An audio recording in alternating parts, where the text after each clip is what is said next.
নিষিদ্ধ তরল মাদকসহ গ্রেপ্তার এক ব্যক্তি।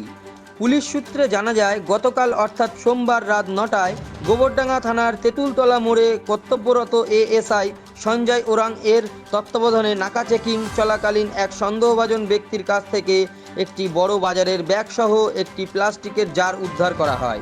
সন্দেহভাজন ব্যক্তিকে থানায় এনে জিজ্ঞাসাবাদ করতেই বেরিয়ে পড়ে আসল সত্য।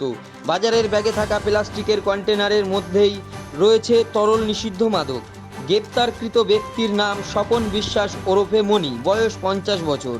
স্বপন বিশ্বাসের বাড়ি উত্তর 24 পরগনা জেলার বাগদা থানার বাজিতপুর কলোনিতে। অভিযুক্তকে 7 দিনের পুলিশি হেফাজত চেয়ে আজ বারাসাত মহকুমা আদালতে পাঠানো হয়েছে।